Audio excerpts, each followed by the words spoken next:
যাব বাংলাদেশে। বাংলাদেশে। আগে হচ্ছে এয়ারপোর্ট যেতে হবে, right? Right. Let's go. Let's go. আর তুমি কি এখন এটা তোমার ব্যাগ? আমরা এখন আমাদের ব্যাগ ড্রপ করতে এসেছি। আমরা অলরেডি হচ্ছে বাসা থেকে চেক ইন করে এসেছি। তুমি এখন কি খাচ্ছ?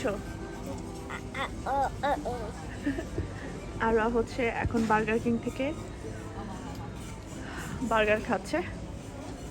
দাদি চলে যাচ্ছে। আর দেখেছো?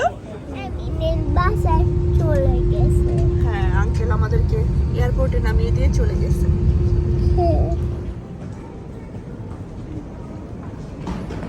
আর তার খাবারের জন্য অপেক্ষা করছে।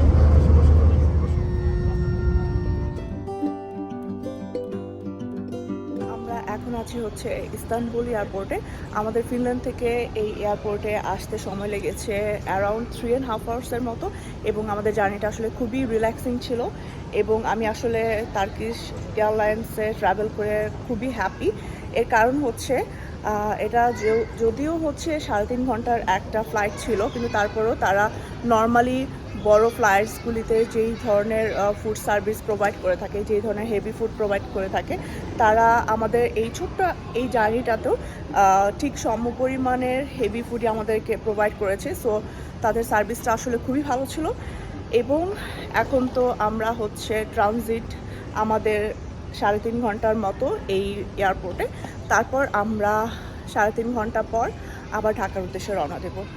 এবং এখন হচ্ছে আমরা একটু এই এয়ারপোর্টের ভিতরে ঘুরে ঘুরে দেখছি। এয়ারপোর্টটা খুবই বিশাল, এবং যেহেতু এয়ারপোর্টটা খুবই বড়, তাই আপনি মোটামুটি সব ধরনের নোন ব্র্যান্ডগুলির সব এখানে পাবেন। এটা হচ্ছে টার্কিশ এয়ারলাইন্সের ফ্রি স্লিপিং প্লেস অথবা রেস্টিং প্লেস, যেটাই বলুন না কেন। আমাদের এখানে হচ্ছে 8 ঘন্টার মতো ট্রানজিট ছিল। আমরা ভেবেছিলাম একটা লাউঞ্জ নিব, তারপর খুঁজে দেখলাম যে এখানে একটা ফ্রি এত সুন্দর একটা স্লিপিং প্লেস রয়েছে, তাই আমরা আর লাউঞ্জ নিইনি। এখানেই হচ্ছে আমরা কিছুক্ষণ সময় হচ্ছে রেস্ট নিয়েছি। এটা হচ্ছে ন্যাপ জোনটি, এবং এই ন্যাপ জোনটি অবস্থিত রয়েছে বি জোনে।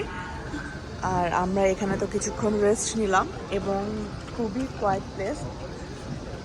আর সবচেয়ে একটা ভালো ব্যাপার হচ্ছে যাদের বেবি আছে তাদের জন্য খুবই তো ভালো এই জায়গাটি। এই কারণ হচ্ছে এটার পাশেই, ন্যাপ জোনের পাশেই রয়েছে একটি প্লেগ্রাউন্ড। তো আমাদের খুবই সুবিধা হয়েছে, যেহেতু আরোয়া এখানে কিছুক্ষণ খেলাধুলা করেছে, তারপর আমরা এখানে রেস্ট নিয়েছি। তো আমাদের সময়টি খুবই ভালোভাবে আমরা স্পেন্ড করতে পেরেছি। আপনি টার্কিশ এয়ারপোর্টের যে পুরানো সাইটটা রয়েছে, ওই সাইটটাতে আসলেই এই ধরনের অনেক রেস্টিং প্লেস পাবেন, এবং এই রেস্টিং প্লেসগুলিতে আসলে একটু কোয়ালিটি থাকে। তো আপনি খুবই ভালো মতোই রেস্ট নিতে পারবেন।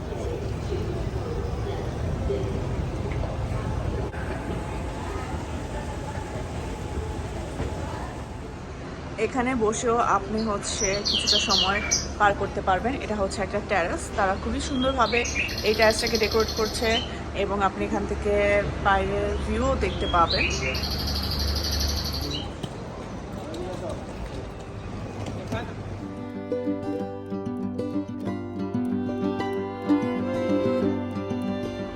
আমরা এখন চলে এসেছি ফুড কোর্টে।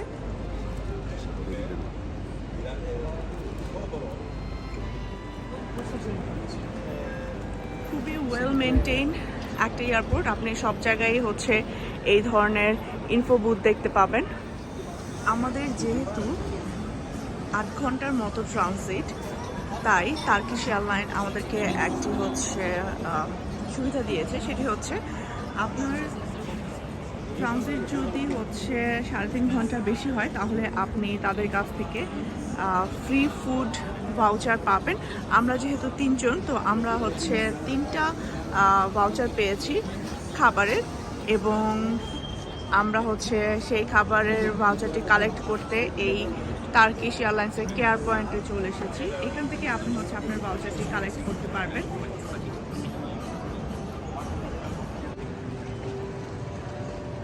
এই পার্টটা হচ্ছে এয়ারপোর্টের নতুন অংশ, আর যেখানে হচ্ছে ন্যাপিং জোন ছিল সেটা হচ্ছে ওল্ড পার্ট। আর যেহেতু এটা একটা নতুন পার্ট এয়ারপোর্টের, তাই সব কিছু দেখতে পাচ্ছেন, সব কিছুই চকচকে এবং ঝকঝকে। আর এয়ারপোর্টটা অনেক বড়।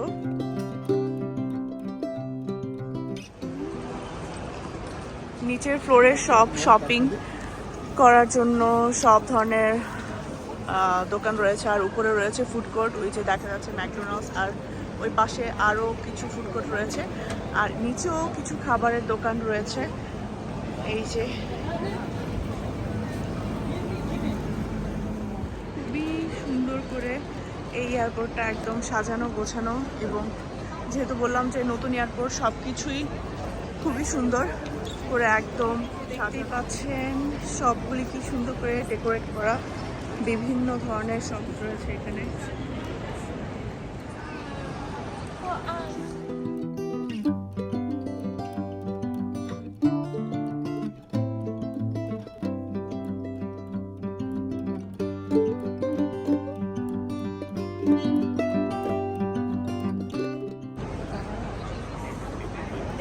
এয়ারপোর্টের ভিতরে আমার মনে হচ্ছে আমি কোনো একটা নতুন সিটিতে চলে এসেছি, মানে এয়ারপোর্টটা এতই সুন্দর করে সাজানো। এয়ারপোর্টে আপনি হচ্ছে ফ্রি ওয়াইফাই রয়েছে, সেটা হচ্ছে 1 আওয়ার পর্যন্ত আপনি ফ্রি ওয়াইফাই ইউজ করতে পারবেন। এই এয়ারপোর্টে অনেকগুলো সুবিধার মধ্যে আমার সবচেয়ে ভালো লেগেছে ন্যাপিং জোন এবং কিডস প্লেগ্রাউন্ডটি। আই হোপ আপনারাও ইস্তানবুল এয়ারপোর্ট সম্পর্কে কিছুটা ধারণা পেয়েছেন। এখন আমরা ফিনল্যান্ডের উদ্দেশ্যে রওনা দেব। দেখা হবে। আল্লাহ হাফেজ।